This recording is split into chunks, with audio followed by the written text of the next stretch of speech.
Let's be honest, music production is a very complex thing, no surprise. This automatically leads to information overload. And there are so many myths out there that actually stopped me as a music producer from developing and continuing and pushing forward. So to save you a lot of time figuring these things out, I'm gonna break down 5 of the biggest myths in music production and why they're so horribly wrong.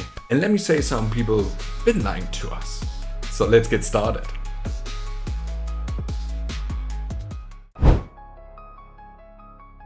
Better gear equals better music, right? No, absolutely not. It is easy to think that expensive gear automatically makes your music and your songs much better, but this isn't the case. First of all, the good news is that you actually don't need much to make really good music. There are countless examples of extremely successful songs and albums that have been made on low budget gear. For example, Skrillex, Scary Monsters and Nice Sprites was made on a laptop. And in general, you see a lot of successful music producers that actually have access to high budget studios but still make most of the music with headphones on their laptops. I mean, yeah, expensive gear is there for a reason, but at the end of the day, it's on how good you are at using and utilizing the gear that you have. And we have a proven record in music history that simple equipment can be enough and that bedroom producers can make songs that are chart-breaking tunes. So don't stress yourself, rather invest in mastering your craft and learning and developing your skills than spending all your money on very fancy and expensive gear. So this one is easy to debunk. Music theory can be helpful, but actually isn't necessary. What is more important is that you train your ears. Because as long as something sounds good, nobody gives a if you use the very complex textbook chord progression or not. And with training and time, you will hear what actually sounds good and what not. Still, I would recommend that you have some basic understanding, but that's also something that comes automatically with time and don't need special dedicated training. And for everything else, you have your DAW, so use it. I personally studied music theory a lot in the past, but I'm still using all the tools in my DAW to help me with melodies or to show me scales, and there's absolutely no shame in that. And many other producers, trained or untrained in music theory, do exactly the same. Do you sometimes catch yourself saying, I don't feel inspired right now, or I don't feel the vibe today? Yeah, we all say this to ourselves sometimes. Feeling inspired is a great thing, but we sometimes forget that there's still a lot of routine in the music production process. And believe me when I say you will miss on opportunities and especially practice when you're only producing when you're in this inspirational mood. To be fair, most of the time you probably won't make the best song ever when you're not feeling it at all. But the best thing that you can do is putting in the work even when you don't feel like it, because it's valuable practice.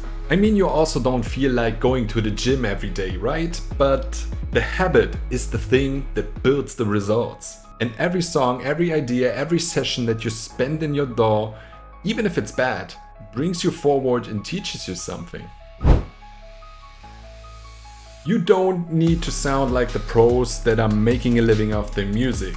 That doesn't mean that you shouldn't use reference tracks. No, not at all. You definitely should use reference tracks. But it means that you should understand that technical mastery doesn't guarantee success. Most of the time, the song idea and the song arrangement are the core things of a track. And let's say the mastering are the 10% extra. But here are 2 things you should consider when it comes to comparing yourself to this pro sound.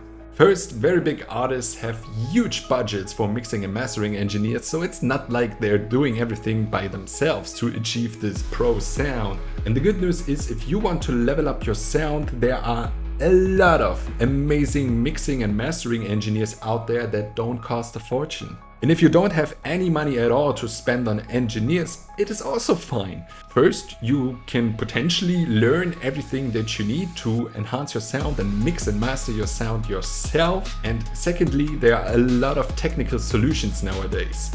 And they are very, very good. And especially when you're relatively new in music production, remember that many of the pro producers are doing this for a very, very, very long time. So it doesn't make sense to compare a year one producer with someone who's doing this for 15 years, for example. But you can get there too, if you continue to learn and gain experience.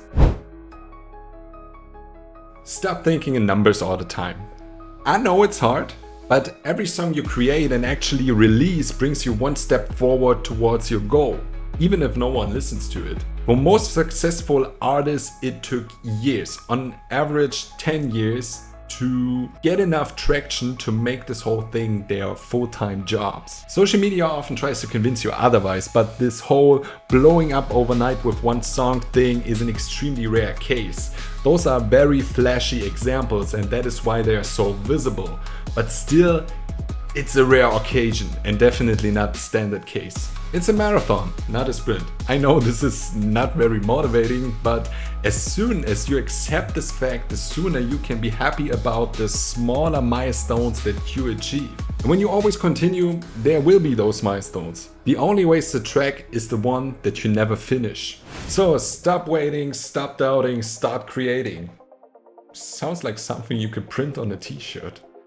You probably already have what you need to make great music. And this video on the myths I showed you are your reminder. Remember that you're not alone in this journey. I need those reminders myself from time to time. The most important thing is that you enjoy what you're doing, making music.